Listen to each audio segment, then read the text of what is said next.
Ouais, par contre, moi, ce qui m'intéresse aussi, c'est de savoir comment ça s'est passé au niveau de ton parcours scolaire.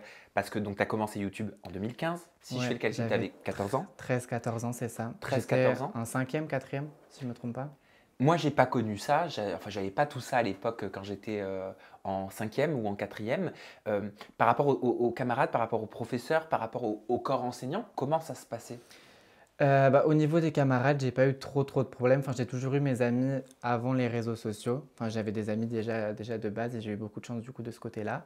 Donc de ce côté-là, ça allait, mais au niveau des profs, c'était quand même assez compliqué parce qu'ils ont su très vite que je faisais des vidéos. Et ça allait on passe des vidéos en cours au vidéoprojecteur. Une fois, j'étais allé dans le bureau de la CPE, elle était en train de regarder mes vidéos. Enfin, c'était un petit peu inconfortable comme situation quand même.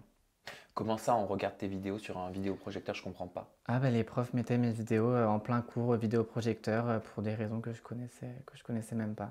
Pourquoi? Parce que vous travaillez avec un vidéoprojecteur, c'est ça? Ouais. Et ils mettaient tes vidéos, ils connectaient donc les vidéos Ouais, ils sur se le... mettaient sur YouTube ou quand il y avait un prof qui partait, il y avait un élève qui mettait la vidéo et quand le prof revenait, bah, il laissait la vidéo entière en gros sur le Comment vidéoprojecteur. tu le vivais, ça?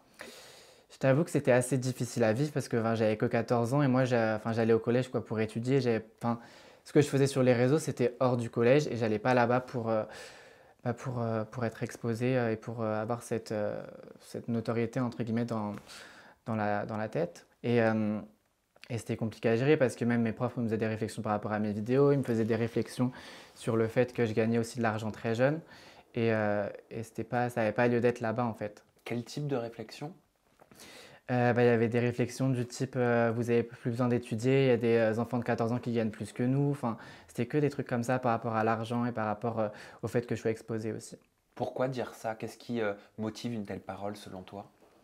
Je dirais que c'est soit la différence, soit aussi la jalousie, peut-être un petit peu de leur part, je sais pas. T'en parlais à tes parents? Au début, je leur en parlais pas trop et j'ai commencé à leur en parler quand je suis rentré en seconde au lycée. Pourquoi t'as attendu tout ce temps? Peut-être parce qu'au début, enfin, c'est pas que j'assumais pas ce que je faisais sur les réseaux sociaux, mais c'était un petit peu mon jardin privé et je suis pas forcément quelqu'un non plus qui parle de tous ces problèmes. Du coup, j'en parlais pas trop. T'intérioriser? Beaucoup, beaucoup, beaucoup. Et dans quel état d'esprit t'étais quand t'allais en cours et que tu intériorisais? Ouais, je prenais sur moi. Je prenais sur moi tout le temps. C'était assez difficile parce que moi, comme je t'ai dit, j'étais là-bas pour travailler et pas pour avoir mes vidéos YouTube affichées sur le plein écran, quoi. Mais ça provoque quoi comme sentiment? J'essaie moi de me mettre à ta place. Enfin, j'avais pas honte de ce que je faisais, mais ça provoquait de la gêne parce qu'on n'a pas envie d'être exposé comme ça dans son lieu de travail, entre guillemets, dans son lieu scolaire. Ça t'a donné envie d'arrêter? Ça m'a donné envie d'arrêter, mais je l'ai pas fait. Pourquoi tu l'as pas fait? Qu'est-ce qui t'a donné la Parce force? que j'ai pris sur moi, et je me suis dit que ça allait que c'était juste une phase en fait, et qu'il fallait juste laisser passer. Et c'est vraiment le conseil que je donne le plus possible à mes abonnés qui sont jeunes et qui sont soit harcelés ou qui ont des problèmes au collège ou au lycée, c'est que c'est juste une période et que ça va passer. Hmm. Il y avait que les réseaux, c'était que ça qui revenait au collège. À part ça, comment tu vivais ta scolarité?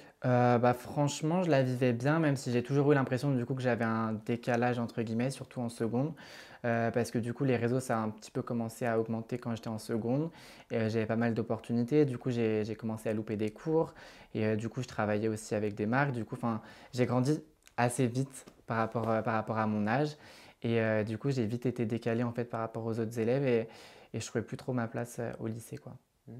Je suis tombé sur un article d'MCE qui disait que la plupart de tes vidéos, on parlait de luxe tout à l'heure, étaient des partenariats avec des marques. Comment tu te positionnes par Bah, rapport aux partenariats d'influence? Ouais, on a souvent l'impression en fait que je fais beaucoup de partenariats parce que je montre beaucoup de vêtements. Tout le temps dans mes stories, je montre ce que j'ai acheté, je montre la déco dans mon appart, etc.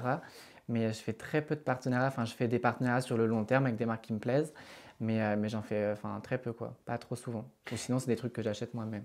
Et en 2017, tu disais que tes partenariats représentaient 1 500 € par mois. Ouais, c'est ça justement qui a fait du coup parler un petit peu mes profs parce que c'est l'article qu'ils ont vu. Et c'est ce que je touchais un petit peu quand j'étais au collège, quoi. Tu as regretté d'avoir dit ça? Comment tu te positionnes par C'est rapport pas à... quelque chose que j'ai dit entre guillemets. Enfin, j'ai juste dit que j'avais eu un partenariat qui m'avait rapporté 2 000 € le mois d'avant. Et du coup, ils l'ont mis en mode je gagne ça par mois, quoi. Alors que c'était pas forcément le cas. D'accord. Tu regrettes d'avoir dit ça? Ouais, je regrette un petit peu, mais bon, enfin, j'avais 14 ans et enfin, je pesais pas mes mots, entre guillemets. Enfin, je pensais pas que ça allait être problématique de dire ça.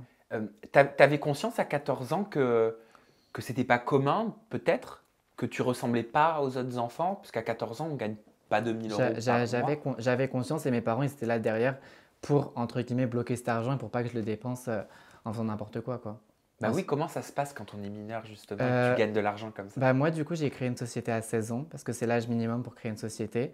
Donc, à partir de 16 ans, j'ai pu toucher mes propres revenus et après, je gérais du coup seul ma société, même si mes parents, ils sont bien derrière quand même pour pas que je fasse n'importe quoi. Mais du coup, ouais, moi, depuis le début, c'est moi qui gère l'argent qui rentre dans ma société. Ça t'a fait grandir plus vite? Ça m'a fait grandir. Le truc, je pense, le plus marquant, c'est quand je suis parti à Los Angeles avec mon meilleur ami Enzo et un autre ami à nous. Et on est parti, j'avais 16 ans, Enzo il avait 15 ans et on est parti seul à Los Angeles. Et c'est vraiment le truc qui m'a le plus marqué. C'est ce qui m'a fait. C'est avec ça que je me suis rendu compte que c'était incroyable ce qu'on vivait, quoi.